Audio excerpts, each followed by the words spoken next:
The 0-2 club, the 2-0 club, all the odds and ends. We're reflecting on week 2 of the NFL season today on the Locked On NFL Scouting Podcast. You are Locked On NFL Scouting with the Draft Dudes, your daily podcast for NFL and college football scouting. Part of the Locked On Podcast Network, your team every day. What's better than this? It's guys being dudes here on the Locked On NFL Scouting Podcast. We're the Draft Dudes. I'm Joe Marino from Locked On Bills. He's Kyle Crabbs from Locked On Dolphins. And we are your NFL experts here with you daily to talk team building across the league on the Locked On NFL Scouting Podcast with the Draft Dudes, part of the Locked On Podcast Network, your team every day. We'd like to thank you for making Locked On NFL Scouting your first listen every day. And a big welcome and shout out to our everydayers. You know who you are. Those of you who never miss a single episode, we appreciate y'all being here very, very much. Today's episode is brought to you by LinkedIn Jobs. LinkedIn Jobs helps you find the qualified candidates you want to talk to faster. Post your job for free at linkedin.com/LockedOnNFL. That's linkedin.com/LockedOnNFL to post your job for free. Terms and conditions apply. I got a bone to pick with you. Oh, you were doing the cold open, and I had to sneeze the entire time. What does that got to do with me? And I was ready for you to finish the cold open so I could sneeze during the title video. And how long were you going to let me go before you told me that you can actively unmute yourself during the title video and speak over it and overlap it? You never say that you just started doing it. No, I kept waiting for you to be like, "Hey, I had this big revelation on StreamYard that we recorded." I felt silly that I didn't know it in advance because I'd watched Locked On Dolphins. And I see the video going, and I hear you saying, because I post-produce and cut it, brother, and manually resync the video. I thought you had some revelation. I'm like, how does Kyle do that? There's no way he's doing this in post. I am doing it. And it turns out, no, just hit unmute, brother, and you can just do it right then and there. It's been a revelation. Started doing it about a week ago. So thanks for letting me know. Nobody cared one bit about that opening. Welcome to Locked On NFL Scouting. Week 2 in the books. Kyle and I are going to reflect on a couple of clubs here. One you want to be in, one you don't want to be in. Welcome to Club Dub, by the way. Happy Victory Monday for all winning. Those of you who are celebrating. Yeah, winning is fun. But we'll get to the winning teams in a moment. Let's start with the 0-2 club because this is not where you want to be. Adam Schefter tweeted out before the action on Sunday. Has he ever seen anything like this? You're silly. It's like an or in the depth chart. Yeah, or. Since 2020, when the NFL went to 7 teams in the playoff field for each conference, 23 teams have started 0-2, and one of them went to the playoffs. One. Last year's Bengals. And we'll see if this year's Bengals. Good news for you, Cincinnati. Right. You've done it. You've done the thing. Waters. You've done the thing. And I think that's probably a good place for us to start, Kyle, with the Cincinnati Bengals, who fell to 0-2. 2 divisional losses. Not great. And the thing that keeps coming back to me when I consider the Bengals and them being 0-2 is something that Jordan Palmer said to us about quarterbacks and confidence. And quarterbacks, when they play well, the common denominator is always rooted in confidence. And Joe Burrow, it's confidence. It's here. It's confidence. And for Joe Burrow, tough situation. My guy was out all of preseason and so much of training camp because the calf thing, and him coming in having to execute, even despite it being very familiar in terms of play caller, weapons around him, he's not able to step in and play confident football because I just don't know that he's quite shaken off all the rust of missing that time. And a lot of checkdowns, a lot of goofy decisions. He's a better player than what we've seen through 2 games, but he hasn't necessarily been ushered into this season in a way that's going to make him effective right off the bat. And now you're also going to be playing the waiting game throughout the course of the day today with Joe Burrow. Because he re-injured his calf. Because he said after the game that he re-aggravated his calf injury, and it was pretty sore, but we're going to play the wait and see game. Not the start that you would have drawn up if you were Cincinnati to start this season. Now, as we said, this is the team that's done it. This is the team that's looked at the schedule at 0-2 and said, okay, batten down the hatches, we'll buckle down. And they very realistically last year, if not for the unfortunate situation with DeMar Hamlin, could have been the 1 seed, right? Like, that was in play for them by the end of the year, in spite of starting 0-2. Yeah. So I don't think this has pushed the panic button, but if Joe Burrow, What's this look like if Joe Burrow misses time? Not good. Like at all. Who's their Right. backup? Like Jake Browning? Jake Browning's the only other quarterback on the 53. Can't go to war with Jake Browning. Can't do it. Right. We got to sign somebody else. And what do you think Andy Dalton's doing in Carolina right now? Chilling. I don't know if they're going to be interested in moving on, though. I mean, that would be so strange. That would be so strange. Be very strange. But like you would love to see Cincinnati if there is an extended period. Yeah. I mean, they have a couple of soft games on the schedule, but like within the next 6 weeks, they're going to have at San Francisco and Buffalo in consecutive weeks. So like this is something that either this is going to linger and we're going to play through and Joe's going to have to figure it out. But I don't know how, if you're talking about the concern being confidence. Yeah. You don't feel great about instilling and growing that confidence while playing through something. So hopefully this is minor for Joe. Hosting the Rams on Sunday night or 8:15, Monday Night Football next week is their next game. Hosting the Rams, Super Bowl rematch. What a fun team that Rams team is. Shout out McVay for the backdoor cover with the field goal as time expired too. They're not in the 0-2 club. We'll get to not the Puka Nacua 25 cat. We'll get there, Kyle. Yeah. We'll get there. So they host the Rams at Tennessee, at Arizona. That's their next three. And it's the AFC, we talked about it being so loaded, right?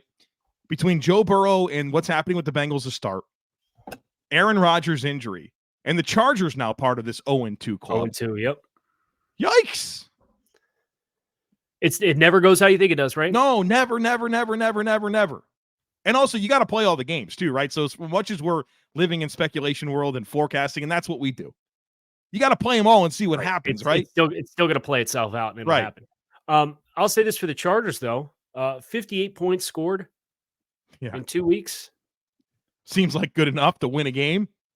And you're 0-2 because you gave up 63 points, including what happened with a nightmare situation to go to overtime against Tennessee. Former Locked On Dolphins host Travis Wingfield, and you know Travis now with the Dolphins, but there's obviously a storyline with quarterbacks from the 2020 class, and Herbert was a part of that.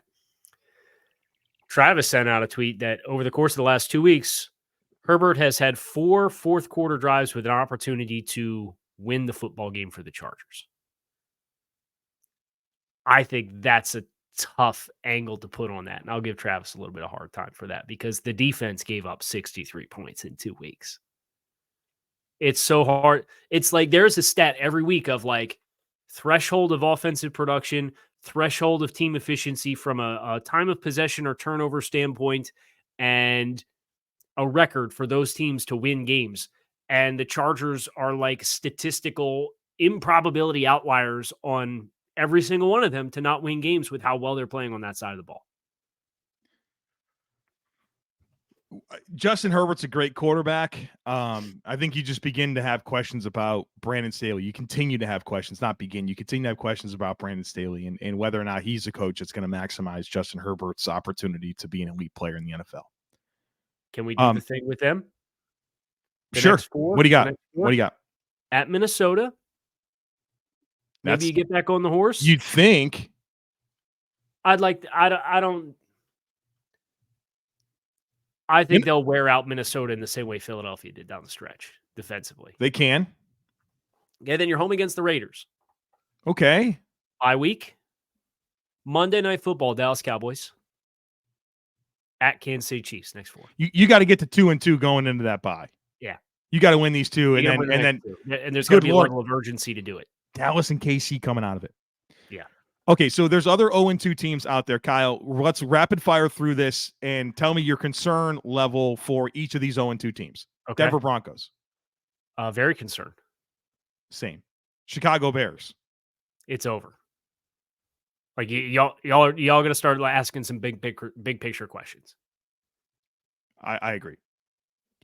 In the some of the preseason hype for the Bears was just completely unfounded. 10 wins. 10 wins. Crazy. Said. Houston. As expected. CJ Stroud, a lot of production. That's a good sign. Everything's about CJ Stroud and his development this year. Wins and losses don't matter. This whole year's that. Yeah. Yep. Arizona. You're on schedule. Right. Crisis averted is actually the reaction.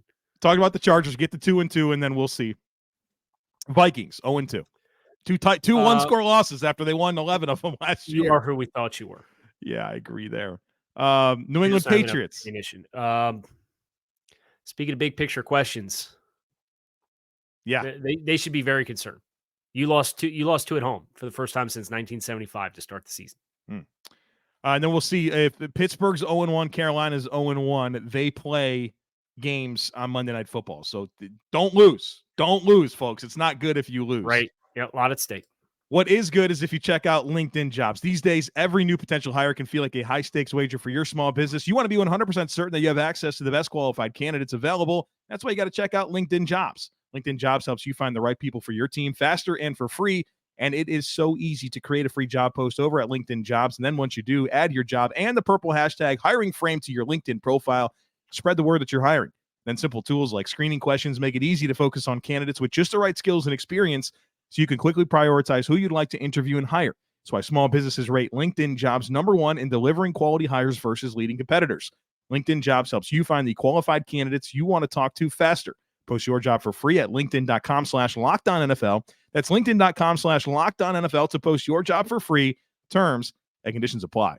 Folks, you got to check out Prize Picks. Prize Picks is the largest, funnest, easiest, most exciting way to play daily fantasy sports. The format, I love it. It's awesome. It's just you versus the numbers. It's not you against thousands of other players, including pros, including sharks. It's just you versus numbers. All you do, you select 2 or more players, pick more or less on their projected stats, and place your entry. That's it. Doesn't take long. You can make picks in under a minute. And then when you win, withdrawals are super quick and super easy.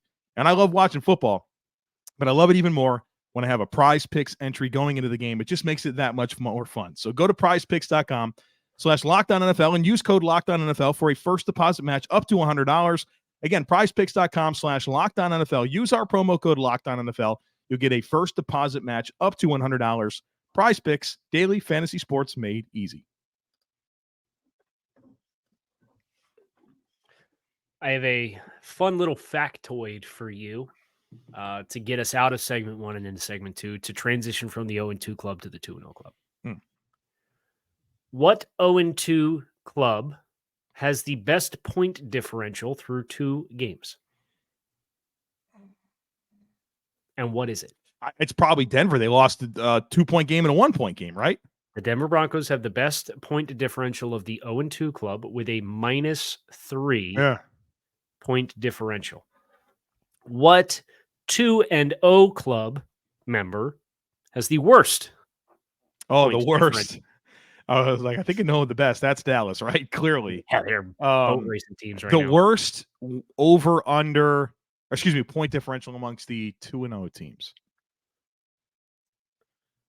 Miami won 2 1-score games. They what is there? It's 9? They are 9, yes. Can you give me the teams again? The teams that are 2-0, it's the Dallas Cowboys, the San Francisco 49ers, the Miami Dolphins, the Philadelphia Eagles, the Washington Commanders, the Tampa Bay Buccaneers, the Atlanta Falcons, the Baltimore Ravens. Might be the Eagles. I'll go with the Eagles. The Eagles are +11. They are the 3rd worst point differential. Is it Miami? The Dolphins are the 2nd worst.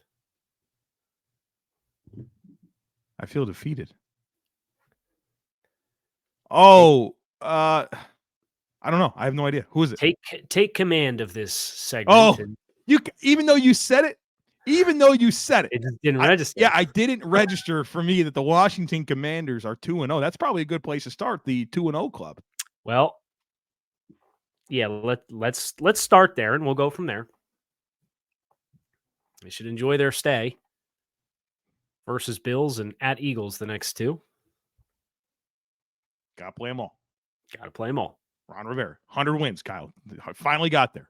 He did get 100 wins. I wish I had a stat to tell you the most amount of games it took a coach to get to 100 wins that got to 100 wins. Because Ron might have it. Talk to us about Washington. They're 2-0. You can't take them away, brother. They're 2-0. They beat what, Arizona and Denver? Yes. And came back big time. Like, credit to them for the resiliency of last week of yesterday. Because Denver had their foot on their throats.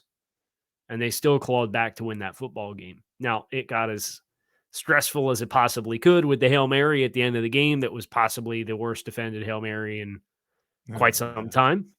But brother, talk to me about Hail Marys. Yeah, I didn't say Hail Murray. I just said Hail Mary. That's all I hear, though. It doesn't matter how you get there. It's the hail and the and I know where that goes in my mind. So, yeah, I think there's some exciting developments for Washington. I certainly think you look at the teams that they've played and you make an acknowledgement of maybe the caliber of the wins, but at the end of the day, 2-0 is 2-0, right? And you don't got to give them back. I think there's probably a little bit of egg on our face, although we weren't particularly high on either of the teams that they've beaten thus far this season. But we said, we're pretty underwhelmed by this Washington team. The changes to the offensive line, Sam Howell at the quarterback position. I think there's going to be ebbs and flows, but they have found a way to win football games here to start this season. Washington, Atlanta, Tampa Bay, 2-0 clubs in the NFC. Again, you could talk about the wins, however, whatever you want to do. 2-0. Which one of those surprise? It's probably Washington for the biggest surprise there, but Atlanta being able to squeak out a couple of games here, coming back against Green Bay. I watched this game yesterday. I bet you did, all smiling because now you got another game up on me for the differences. I got two. Yeah, we'll wait. We're going to wait. Oh, you switched Seattle back too. Tonight. I thought I was going to be able to roll Cleveland and get things back evened up. So I actually have the update for you there on the pick'em for the record. Week 2, Joe Marino 9-5. So you got 2 games left. You've already tied your win total from last week. You're 9-7 last week, and I'm 11-3.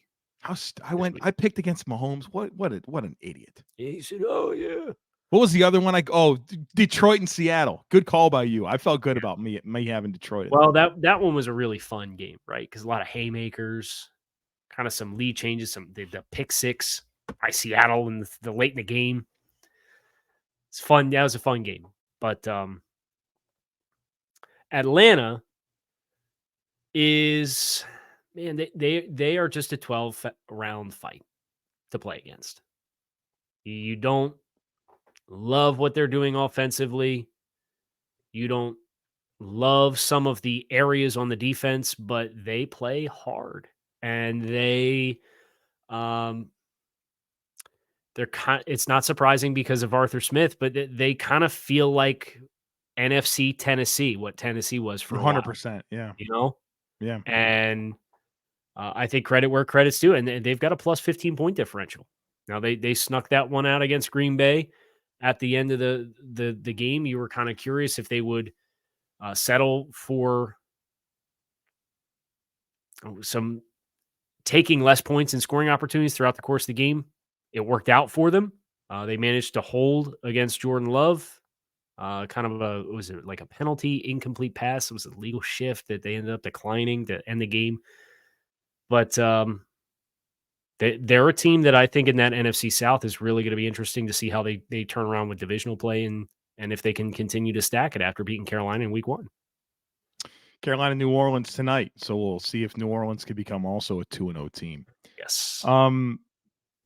Everybody's excited about Dallas 2-0. Micah Parsons is playing out of his mind, putting up a lot of points on that Jets defense. That is a great unit, right? Dallas didn't seem bothered. How much of that game did you catch? Some.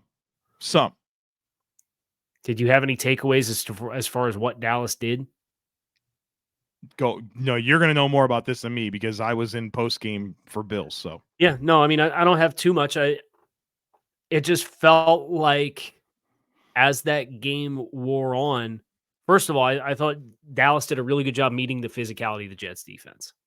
Because that Jets defense was flying around and Dallas was not afraid of the contact.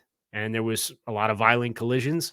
But as that game wore on, I think this is probably my concern for the Jets with the style of play that they're going to have to play. Because I was told Aaron Rodgers fixed Zach Wilson. It turns out he didn't. Zach was 12-27 for 170 yards, a touchdown, and 3 interceptions against Dallas. And I get it. It's Dallas. but he also had 65 yards of his 170 yards for the game came on Garrett one Wilson completion play. Yeah, I saw on that. the Garrett Wilson touchdown catch and run. I just worry about if it feels like this all season long, how do you sustain the intensity of what you play defensively when it's such an uphill slog every single week? But I thought Dallas met the physicality and the intensity of New York's defense, and that allowed them to, I don't want to say break the will, but it allowed them down the stretch to dictate terms. Rapid fire 2-0 club. We talked about Dallas. They're on track, looking good. Miami Dolphins are 2-0. Did you know that the Dolphins they're 2-0? Yeah, I had gotten a memo last night. Cool. Excited. You went 2 on the road. I think they're ahead of schedule for what my schedule expectations were for them. I had them as an 11-win team before the start of the season. The fact that you went 2 on the road to start the year is obviously very exciting. Dolphins offensive line's giving up 1 sack in 2 games without Teron Armstead. Tua's getting the ball out in 1.5 seconds. Literally 30. I'm not trying to take anything about the offensive line. They've been better than expected, but this Tua, the getting the ball out is insane. Joe, 30 attempts. The average time last night was 2.08 seconds for 30 attempts. You're not getting home. It doesn't matter. And it doesn't matter. Average intended air yards was like 8.6 yards. 2 weeks in a row. Next Gen Stats said it was the first time that they've ever tracked a quarterback to have an average intended air yards in excess of 8 yards downfield across all of their attempts, and the average snap to release to be under 2.2 seconds for an entire game. And it was 2.08. He's going to start playing drop 8 against Miami, I guess. I mean, we'll see. We'll see what the game plans are. It's going to be fun to watch. Atlanta's 2-0. We talked about that. Baltimore 2-0. Hello, Lamar Jackson. Props. Dime down the field. Was that to Zay Flowers? They're the crazy good throw. Props. Going into Cincinnati with a really banged up team and getting a divisional win. Yeah. That's as gritty of a win as I think you'll see this week on the schedule. 49ers are 2-0.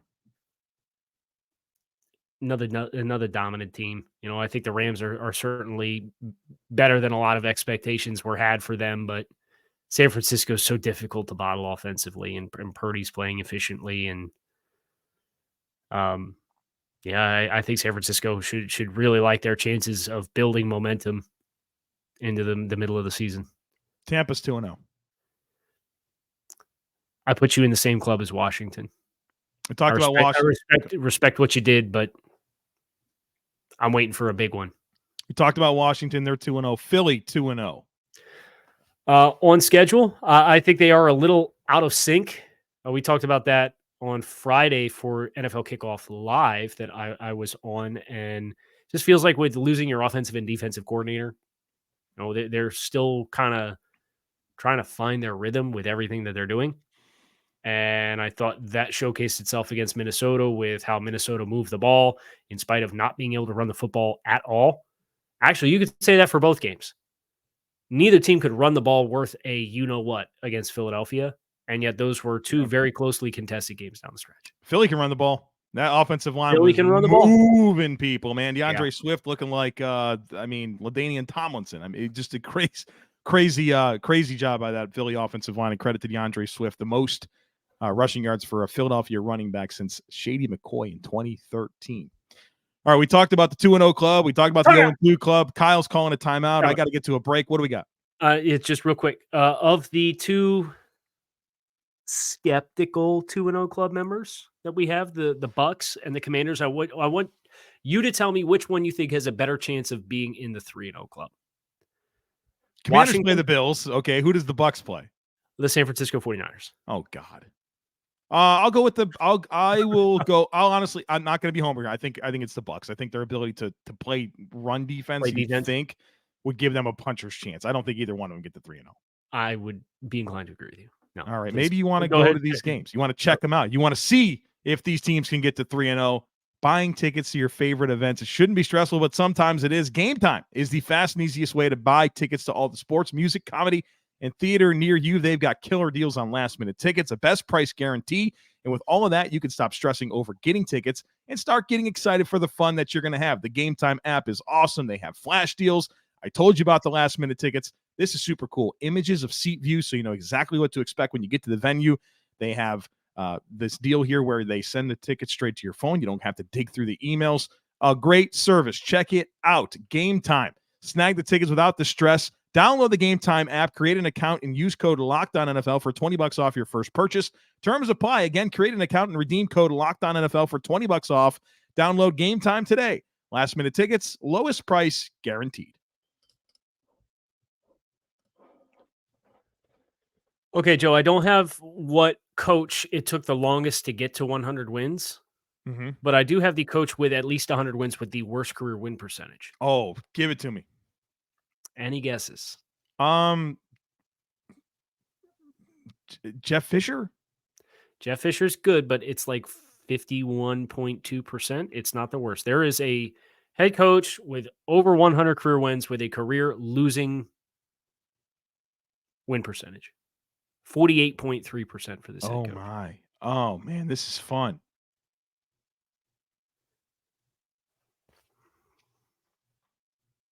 Why is Dick Vermeil in my head? It's not Dick Vermeil.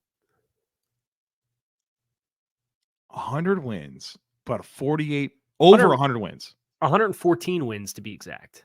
What can you give me like an era of football? 94 to early 2010s. Now that makes it worse because you're like, oh, I should absolutely right. I'm going to know who it is. I'm going to find out. It's going to irritate me. Were you surprised me. when you saw this? Maybe a little bit because the team that I'm most remembering of this coach with was a pretty successful group, but his first two stints with teams were not successful. So three different teams this man was a head coach for. Strong offensive mind. I don't know if I want to pull this off. I consider North Turner. North. Yeah. Okay. 49, 59-1 from 94 to 2000 with Washington. 9-23 for the Oakland Raiders in 04 and 05, and then 56-40 for the San Diego Chargers from 07 to 12. What's Ron's win percentage? Ron's win percentage is 52%. Okay, so he's chilling. He's in this club. He's chilling right there somewhere. Yep. North Turner, a good example of offensive mind, right? With Dallas, he was the OC, right, in the early '90s, and he got him all these opportunities. Yep, we see this all the time. Yep. Now it's a thing, right? It's how Adam Gase gets multiple opportunities. To why'd you guys say? Don't say the name. That's not about you. You got look. It still hurts. You gotta have the feelings that I do about Rex Ryan. An absolute clown. You hated everything about him, but he got you to where you are. At least Adam's not on TV every week too. Like Rex on. I actually like Rex on TV. I think he's good on TV. I've only seen what makes it to Twitter. So yeah. We always figured he'd be good for TV. Too much time with the 4-letter network either, but yeah. All right, we get to fill in the blanks, odds and ends the rest of the way here. We talked about 2-0, 0-2. What's your big prevailing thought otherwise? Oh man, interested to see how for all of the. We talked about Philadelphia getting to 2-0, but feeling like they're a little out of sync. I feel like Kansas City's kind of in that boat too.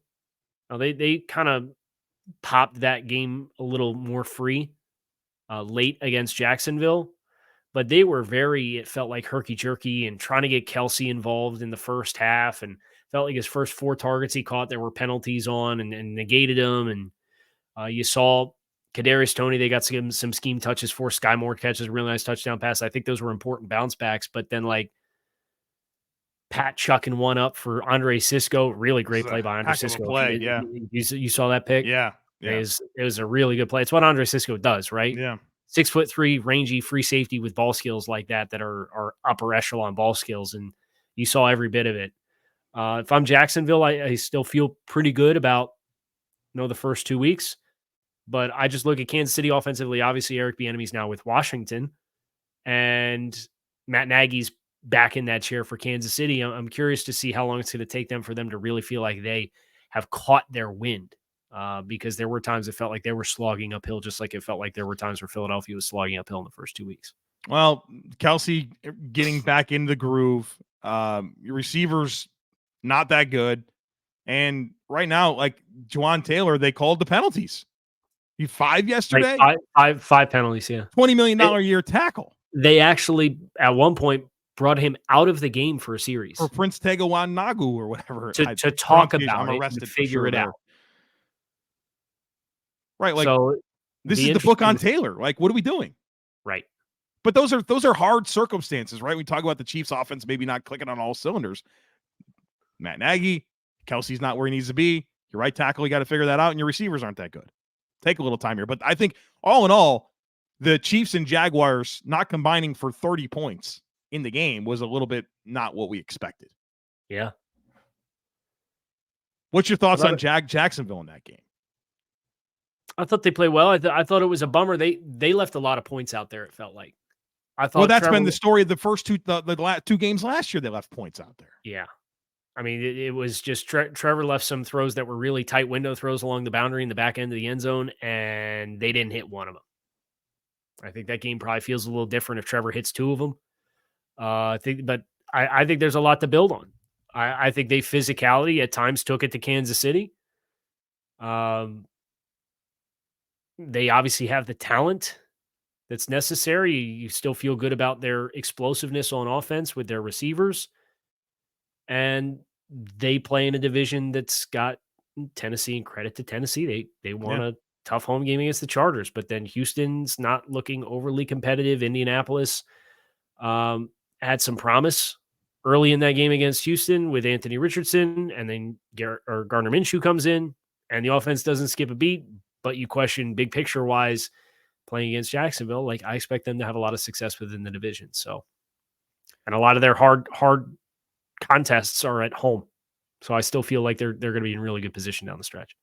We got to talk about the Giants real quick, right? They start the first 6 quarters of the season, they lose 60-0. And they come back and beat Arizona 31-28. Right. Big time second half from Daniel Jones. I mean, historic second half from Daniel Jones.